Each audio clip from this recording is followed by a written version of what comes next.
د اهل سنت ورونو مشهور عالم دین د موسی کاظم علیه السلام فضیلتونه بیانوي، هم دوست د دې فضیلتونه بیان کړي دي، هم د خنو بیان کړي دي، هم خپلو بیان کړي دي، هم پردیو بیان کړي دي.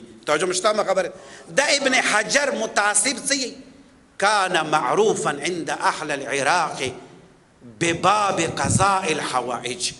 واجبه جملات د یی دغه ابن حجر څه امام موسی کاظم علیه السلام عراقیانو منځ کې اهل عراق منځ کې باب الحوائج نامې سره مشهور و، یعنی د حاجتونو دروازه، حاجتونه کارول کیږي، حاجتونه که د چا پوره کیږي غدغه دروازه باندې راشي، غدغ در نه انسان ته د حاجتونه پوره کیږي.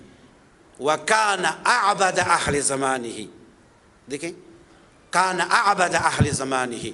موسی کاظم دغه ابن حجر یې موسی کاظم خپل زمانه کې ټولو نه زیات عبادت گزار و. کسا باب الحوائج اعترافی کړی دی، څه باب الحوائج دی دا ایک، اور خپل زمانه کې ټولو نه زیات عبادت کوونکی دی. و اعلمهم، اور خپل زمانه کې ټولو نه زیات عالم دی، علم لرونکی دی. و اصحاهم، اور خپل زمانه خلقو کې ټولو نه زیات سخی کس دی. توجه مشته خبره هر چا د دې فضائل بیان کړي دي، اعتراف یې ورباندې کړی. علم کې ټولو نه افضل دی، سخاوت کې ټولو نه افضل دی، عبادت کې ټولو نه افضل دی. علم په باره راشه وګوره، علم په باره د دې گواهی حضرت امام صادق علیه الاف و تحیت و ثنا درود ورباندې ویو محمد و آل محمد.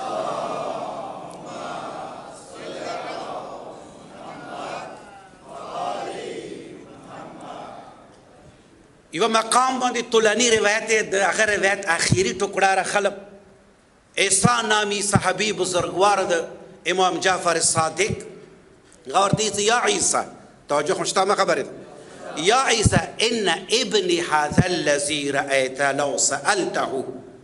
عیسی ورنه څه پوښتنې کړې وي، متاثر شوی و.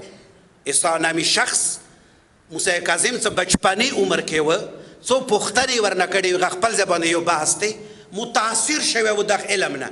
امام صادق سے کله ملاقات وشان دی موقع باندې امام صادق ته فرمایش کوي یا عیسی ما دغه فرزند، توجه مشته خبره ده، ان ابن هذا الذي رأيت لو سألته.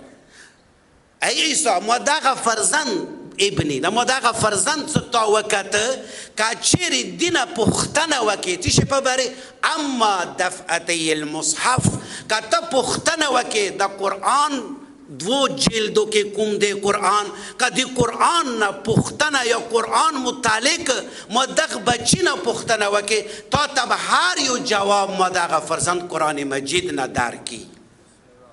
دې شان سره امام صادق علیه السلام موسی کاظم علیه السلام د علم گواهی ورکوي، څه بچپنی عمر کې.